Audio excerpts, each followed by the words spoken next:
Bismillahirrahmanirrahim. Assalamualaikum warahmatullahi wabarakatuh. Alhamdulillahi rabbil alamin. Allahumma salli ala sayyidina Muhammad wa ala ali sayyidina Muhammad. Sahabat yang beriman yang insyaallah dirahmati oleh Allah Subhanahu wa taala. Dalam kesempatan ini, pertama-tama marilah kita memanjatkan puja dan puji syukur kita kehadirat Allah Subhanahu wa taala, yang mana atas limpahan rahmat, hidayah dan inayahnya kita semua hingga detik ini masih bisa dapat bernapas, masih ada kesempatan kita untuk memperbaiki diri kita, untuk menambah pundi-pundi amal kita, untuk menjadi bekal kita menghadap Allah Subhanahu wa taala.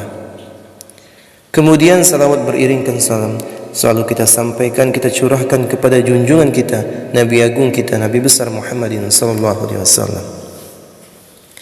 Sahabat yang beriman, dalam kesempatan ini kita akan mengulas, yaitu ahli sedekah yang dilempar oleh malaikat ke neraka. Rezeki setiap manusia pada dasarnya sudah Allah berikan sesuai dengan kebutuhannya. Ada yang cukup, ada yang kurang, dan ada yang lebih. Semua itu adalah pemberian dari Allah yang seharusnya disyukuri. Namun banyak yang lalai kewajiban bersedekah. Meski banyak yang bersedekah, tidak semuanya mendapatkan pahala karena beberapa kesalahan atau ketidaktahuan.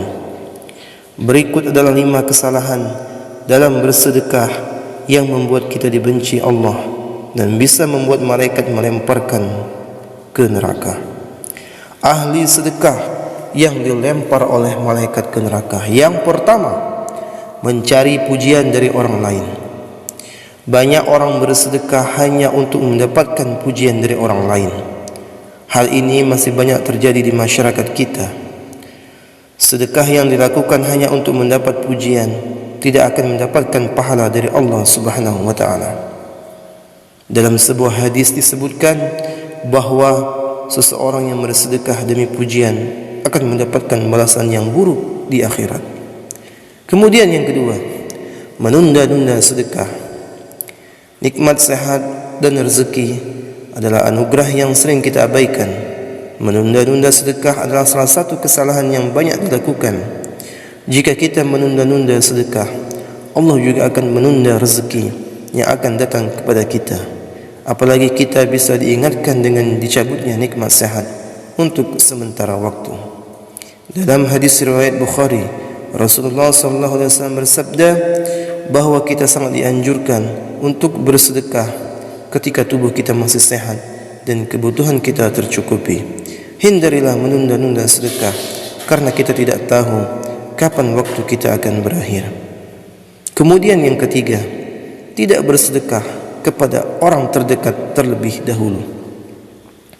Dalam Al-Quran surah Al-Baqarah ayat 215, Allah Subhanahu wa taala berfirman bahawa sedekah hendaknya diberikan kepada ibu bapa, kaum kerabat, anak-anak yatim, orang-orang miskin, dan orang-orang yang sedang dalam perjalanan. Rasulullah SAW juga bersabda bahawa sedekah kepada orang miskin mendapatkan 1 pahala, sedangkan sedekah kepada kerabat mendapatkan 2 pahala, yaitu pahala sedekah dan pahala menjalin silaturahim. Kemudian yang keempat, perhitungan dalam sedekah. Saat bersedekah, seharusnya kita tidak terlalu menghitung. Jika kita mampu bersedekah, lakukanlah tanpa menghitung-hitung. Rasulullah SAW bersabda, bersedekahlah kamu dan janganlah menghitung-hitung, karena Allah juga akan menghitung-hitung pemberiannya kepadamu. Hadis riwayat Muslim. Jika kita bersedekah tanpa menghitung, Allah juga akan mengganti tanpa menghitung kepada kita. Namun jika kita kikir, Allah juga akan kikir kepada kita. Kemudian yang kelima, mengungkit-ungkit sedekah. Mengungkit-ungkit sedekah merupakan sikap yang dibenci oleh Allah Subhanahu wa taala. Dalam Al-Quran surah Al-Baqarah ayat 264, Allah berfirman, agar kita tidak menghilangkan pahala sedekah dengan mengungkit-ungkitnya.